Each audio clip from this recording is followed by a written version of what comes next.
Hello and good morning, everyone, and welcome back to Dr. Hina Chandra Infertility Clinic. I am from Motihari, doctor Hina Chandra. पिछले video में मैंने discuss किया था about female infertility, महिलाओं के अंदर बांझपन के मुख्य कारण क्या है। It was just an introduction, एक इंट्रोडक्शन का मैंने वीडियो बनाया था। आज मैं उसके मुख्य कारण के बारे में आप लोगों को बताऊंगी। तो देखिए दोस्तों, महिलाओं के अंदर बांझपन मैंने अपने पहले वीडियो में बताया था कि सिर्फ ये मेडिकल प्रॉब्लम नहीं, it has become a social problem is well. सामाजिक समस्या भी ये बन गई है आज के समय में। तो सबसे इम्पॉर्टेंट कारण देखिए, अभी हार्मोनल इम्बैलेंस तो है ही, प्राइमरी इनफर्टिलिटी, सेकेंडरी इनफर्टिलिटी, ये सारे इश्यूज़ को मैंने डिस्कस किया था। लेकिन बहुत सारे कारण हैं। एकाएक महिलाएं हमारे पास आती हैं, पेशेंट्स आती हैं और वो कहती हैं 2 साल हो गया, 4 साल हो गया, मैम बच्चे नहीं हो रहे। तो आप समझ सकते हैं कि वो दंपति को ज़्यादा प्रॉब्लम है। लेकिन देखा क्या जाता है, उसके अंदर जो प्रॉब्लम है उससे उसे ज़्यादा प्रॉब्लम होना चाहिए, लेकिन उससे ज़्यादा प्रॉब्लम उसके घर वालों को, उसके परिवार वालों को, उसके मोहल्ले वालों को, उसके आसपास पड़ोस वालों को होता है। तो ये एक बहुत बड़ी सामाजिक समस्या भी हमारे सामने है। ऐसा नहीं है कि द मेल और द फीमेल कपल जो हैं, उन लोगों को ये टेंशन नहीं है कि वो नहीं कंसीव कर रहे, उन्हें भी वो टेंशन है। तो ये जो मेंटल स्ट्रेस होता है, ये एक बहुत बड़ा प्रॉब्लम हमारे अंदर है। अभी के समाज में जो स्ट्रेस लेवल बहुत बढ़ गया है, भाग दौड़ भरी ज़िंदगी हो गई है लोगों की। एक तरह से हम कहेंगे कि जीवन एक रैट रेस की तरह हो गया है। हर कोई भाग रहा है किसी न किसी चीज़ के पीछे, तो कहीं न कहीं वो स्ट्रेस लेवल बढ़ता चला जा रहा है। वैसे में हम कह सकते हैं कि stress is one of the most important cause of infertility in female and in male is well. उसके बाद और भी कारण हैं, जैसे कि कुछ साइकियाट्रिक डिसऑर्डर्स होते हैं, उसके कारण भी जनरली फीमेल्स में इनफर्टिलिटी की शिकार होती हैं महिलाएं। हार्मोनल इम्बैलेंस मैंने बताया, LH, FSH या ओव्यूलेशन का प्रॉब्लम हो, कभी कभी साइकिल एनओव्यूलेटरी होती है, एग्स नहीं रिलीज़ होते हैं, या एग्स का टाइम पे नहीं रिलीज़ होना, डिलेड ओव्यूलेशन, या फिर हम कुछ टेस्ट करते हैं AMH वगैरह का, एंटी मुलेरियन हार्मोन का टेस्ट करते हैं। उससे पता चलता है कि विद इंक्रीजिंग एज, अगर एज भी ज़्यादा हो रहा होता है तो ओवेरियन रिजर्व कम होने लगता है। That is also one of the most important cause of female infertility.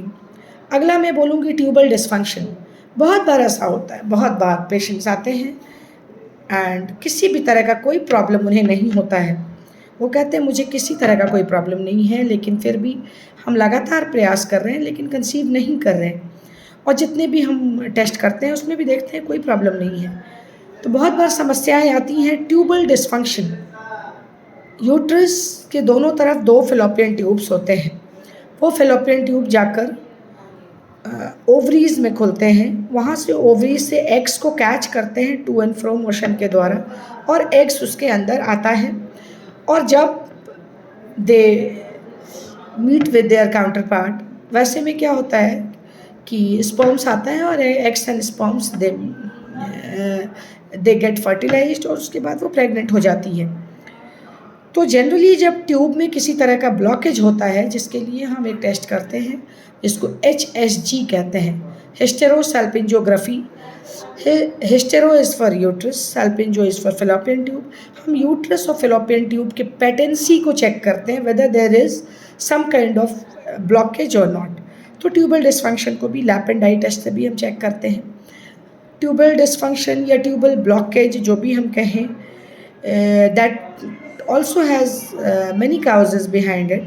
It may be uterine tuberculosis, there may be hydrosalpinx, ये सारे कॉज हैं, मैं डिटेल में फिर से बताऊंगी। तो ट्यूब का बंद हो जाना, अगर बच्चेदानी के दोनों तरफ जो फेलोपियन ट्यूब है अगर वो बंद हो जाता है, वैसे में भी हम लाख मेडिसिन दे दें पेशेंट्स को, कितना भी कुछ कर लें, लेकिन वो कंसीव नहीं करेंगे, बिकॉज जो एग्स ओवरी के थ्रू, ओवरी से जो ओव्यूलेशन होता है और एग्स फेलोपियन ट्यूब के माध्यम से ही उसी रास्ते से अंदर आता है। तो वैसे में हमें ये देखना है कि ट्यूब में किसी तरह का ब्लॉकेज तो नहीं है। कुछ बीमारियां हैं, endometriosis, adenomyosis, there may be pelvic inflammatory disorders, there may be some type of congenital defect, either the position of the uterus, वो जन्मजात डिफेक्ट होता है। जन्म में जब गर्भ में ही बच्चियां होती हैं उस वक्त ही उनके अंदर वो डेवलपमेंट नहीं होता है। फिर आगे जाकर जब वो उनकी शादी होती है और जब वो कंसीव करना चाहती हैं तो पता चलता है कि उनके अंदर ये डिफेक्ट है। आइदर द यूट्रस का पोजीशन में कुछ गड़बड़ हो, जो उसका नॉर्मल पोजीशन है वो नहीं रहता, या बहुत बार ऐसा देखा गया, one patient came to me, she was 18 years old और 18 साल के बाद भी वो मेंस्ट्रुएट नहीं कर रही थी, शी वाज नॉट मेंस्ट्रुएटिंग। तो और 18 साल तक, देखिए सबसे बड़ी विडंबना है कि 18 साल तक उसका कोई टेस्ट नहीं हुआ, कोई इलाज नहीं हुआ, घर वालों से भी छिपा कर रखा उन लोगों ने। लेकिन 18 साल के बाद जब अल्ट्रासाउंड होता है तो पता चलता है कि उसके अंदर यूट्रस है ही नहीं। तो ये भी एक बहुत बड़ा प्रॉब्लम, बहुत बड़ी समस्या है, absence of uterus. There may be some type of structural defect, developmental defect. बहुत बार यूट्रस बाइकॉर्नुएट होता है, बहुत सारे प्रॉब्लम्स होते हैं यूट्रस के अंदर। तो वैसे में भी कंसीव करना मुश्किल होता है। तो these are all the causes of female infertility. ऐसे में प्लीज़ पैनिक ना हो, ये किसी के हाथ में नहीं होता कि उसके अंदर क्या बीमारियां उत्पन्न हो जाए एकाएक। इसमें अगर महिलाओं को प्रताड़ित किया जाता है, अगर उन्हें मुसीबत में डाला जाता है, उन्हें बात बात पर ताने दिए जाते हैं, तो इससे बुरा हमारे समाज के लिए और कुछ हो ही नहीं सकता। तो ऐसे में मैं यही बोलूँगी आप लोगों को, मैं गुजारिश करूँगी सभी लोगों से जो भी मेरा ये वीडियो देख रहे हैं, आप लोग प्लीज़ उस महिला के दर्द को भी समझें, क्योंकि सबसे बड़ा सुख मातृत्व सुख होता है और कोई महिला नहीं चाहती कि वो इस सुख से वंचित हो। इसके लिए अगर उसको कारण बनाया जाता है या उसको बार बार दोष दिया जाता है, उसको ताने मारे जाते हैं, तो इससे समस्या का समाधान नहीं हो सकता। आपको इमीडिएट अगर 1 साल के अंदर पेशेंट कंसीव नहीं कर रही है, दैट इज़ आफ्टर मैरिज नहीं कंसीव कर रही है, तो फिर वो दायित्व तो उसके हस्बैंड, उसके ससुराल वालों का बनता है। लेकिन बिफोर मैरिज द पेरेंट्स, आपको भी अलर्ट होना है। If you are having a girl child, अगर आपको बेटी है तो आपको अलर्ट होना चाहिए कि इसके अंदर जो भी समस्याएं हो रही हैं उसके बारे में खुलकर उससे बात करें। कहीं किसी तरह का प्रॉब्लम तो नहीं है उसके बारे में माताएं प्लीज़ आप खुलकर बात करें। उसके अंदर जो समस्याएं हैं वो आपको ज़रूर बताएगी और आप डॉक्टर से चेकअप ज़रूर कराएं। अगर आप ऐसा करते हैं तो आगे जाकर ये बांझपन के रूप में जो ये समस्या जो हमारे समाज में है, ये इस समस्या का सामना आपकी बच्ची को नहीं करना पड़ेगा और सामाजिक तानों का सामना भी आपको नहीं करना पड़ेगा। अगले वीडियो में हम फिर मिलेंगे। प्लीज़ आप लोग मेरे वीडियो को लाइक करें, शेयर करें और प्लीज़ सब्सक्राइब माय चैनल। आपको बहुत सारे इन्फॉर्मेशन मिलेंगे रिगार्डिंग इनफर्टिलिटी, जिसके बारे में लोग खुलकर बात नहीं करते, बात करना नहीं चाहते, क्योंकि आज भी कहीं ना कहीं हमारे समाज में वो संकोच, ये हमारी संस्कृति है, हमारी सभ्यता है, एक जो लज्जा होती है, एक जो संकोच होता है, वो कहीं ना कहीं विद्यमान है।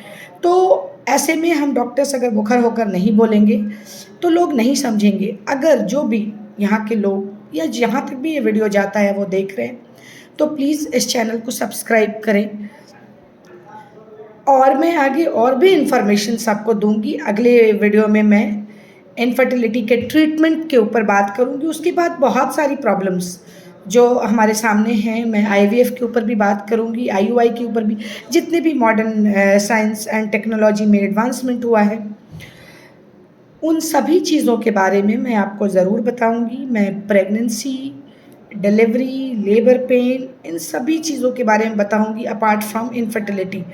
तो आप लोग प्लीज़, और भी मेडिकल प्रॉब्लम्स जो महिलाओं के अंदर हैं उसको भी हम डिस्कस करेंगे। तो please subscribe my channel. Thank you everyone, thank you and good bye.